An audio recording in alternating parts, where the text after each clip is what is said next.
And next, from the Government of Canada, we have Peter Flegel. He is the Executive Director of the Government of Canada's Federal Anti-Racism Secretariat, which is driving whole of government systems change in the federal government from an anti-racism perspective. Peter.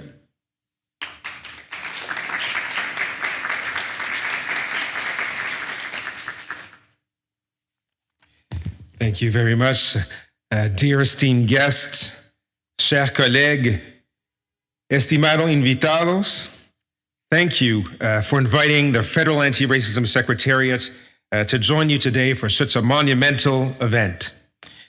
Et permettez-moi de saluer et de féliciter les organisateurs de cet événement pour avoir su lancer ce projet novateur qui aura certainement un impact ici au Canada, mais également à l'échelle de l'Amérique du Nord, sinon à l'échelle planétaire. Quisiera también agradecer a los gobiernos de México y de los Estados Unidos por su precioso concurso en este camino por un mundo sin racismo. It was just 3 years ago that Prime Minister Justin Trudeau, President Joe Biden, and then President Manuel Lopez Obrador gathered for the North American Leaders Summit. And for those of you who may not know, the North American Leaders Summit is the highest formal space for dialogue among the leaders of Canada, the US, and Mexico. But more importantly, until 2021, no summit had been held since 2009.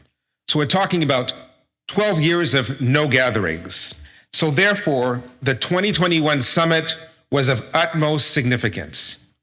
It sent a clear signal to the world that Canada, the US, and Mexico were committed to strengthening cooperation on key issues of importance to the region. And for many, or as we say in French, les communs des mortels, such summits and their promises may seem very abstract. Alienated from everyday realities of ordinary folk, or disconnected from the very real needs of tens of millions of people, particularly those who continue to bear the brunt of social and economic exclusion. Et ça, c'est un point très important. Comme beaucoup d'entre vous dans cette salle nous l'ont rappelé au cours des dernières années, l'exclusion qui se vit aujourd'hui se situe dans le prolongement d'une histoire d'oppression qui a en quelque sorte défini notre passé. For we cannot forget, as many have reminded us today, that across our region, the stain of colonization, the displacement of Indigenous peoples, the transatlantic slave trade, and discriminatory laws and institutional practices against Asians, Jews, Blacks, and Muslims, and many other equity groups are very much part of our historical experience.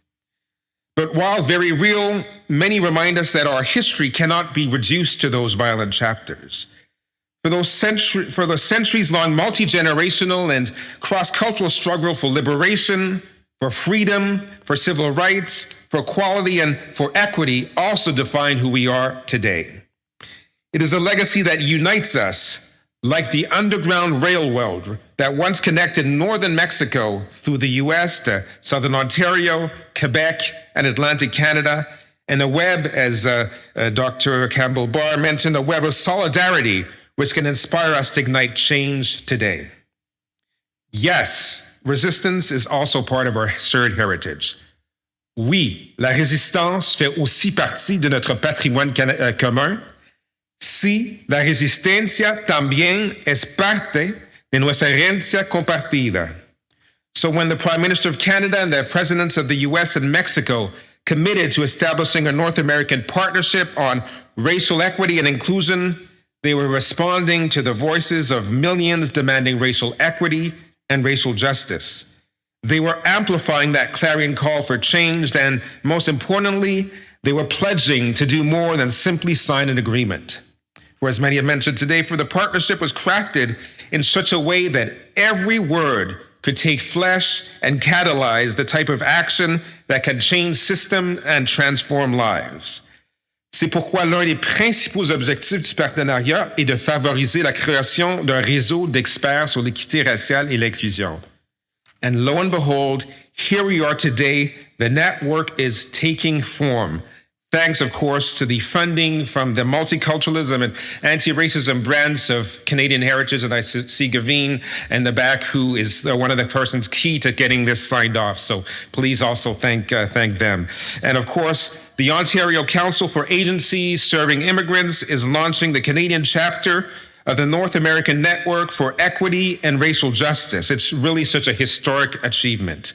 The network will take steps to bring people together across nations, across communities, and across sectors to further galvanize and unite our efforts to combat all forms of racism in Canada. The chapter will also be working with its peers in Mexico and the US to help ignite the same across the region. So on behalf of the Federal Anti-Racism Secretariat, I would like to congratulate you all on your incredible achievement. We look forward to collaborating with you and our counterparts in the US and Mexico on this critical effort to build a Canada and North America and a world free of racism. Merci beaucoup. Thank you.